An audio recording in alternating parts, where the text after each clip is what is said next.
This is the Hohner Kohala KO-TP tenor ukulele. It's mahogany top and sides and back. Nothing special. I don't know if it's a laminate or not. I think it says the top is solid. Simple bracing on there. Very, very light piece. Incredible resonance. And this ukulele is like one of the cheapest I can find. It's the cheapest tenor I've ever found. $59. Wherever these things are sold is the going price for them. Yet this has a punch to it.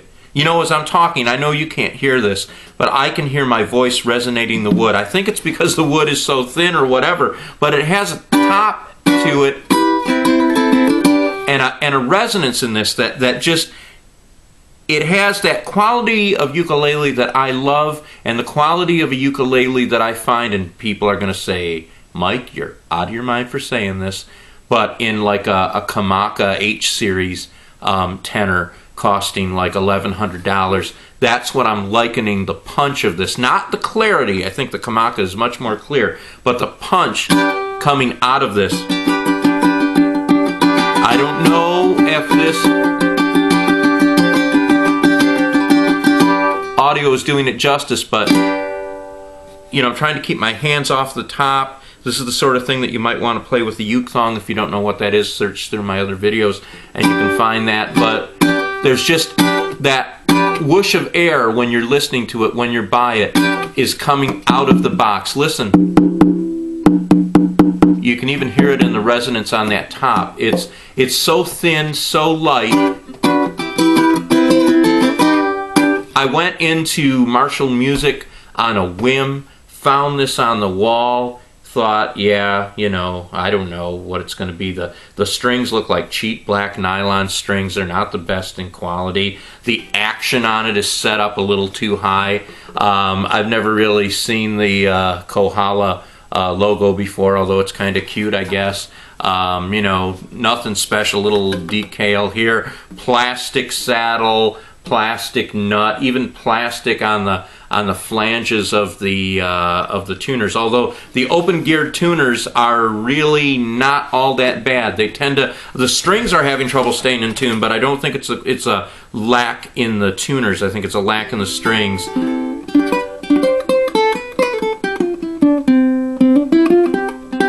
But I just noticed that it was so loud, so punchy, so much projection that for $59, this is a great intro level ukulele. I don't know, maybe I got one that's just set up beautifully, but listen, from the one that I've got here, great sounding, great intro level,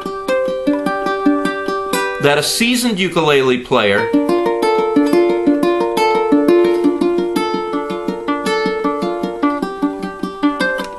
might also want to look into.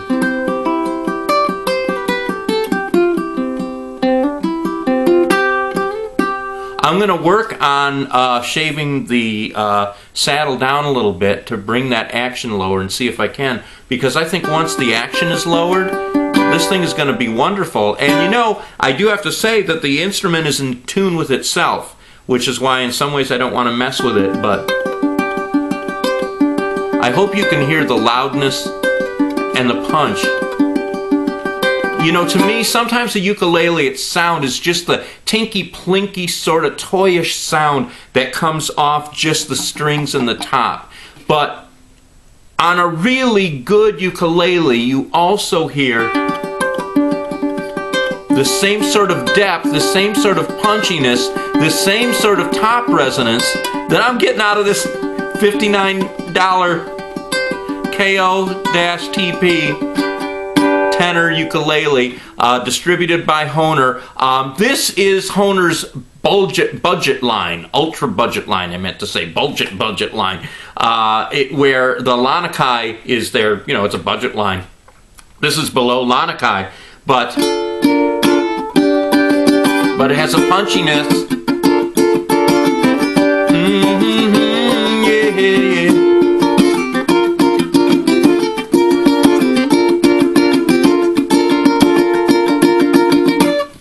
And again, if the action were better, which it can be made better.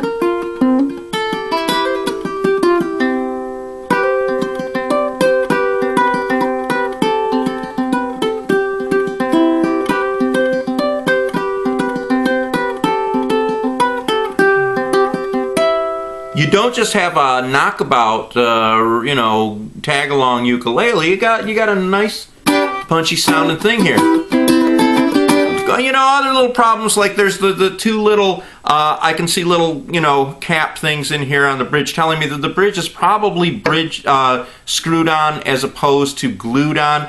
When you have it glued on, you have kind of a stronger bond between the bridge and the top. But still, those are all things that could be hot rodded for not a whole lot of extra money. I even think I get really good sustain out of this, even with these cheapo strings.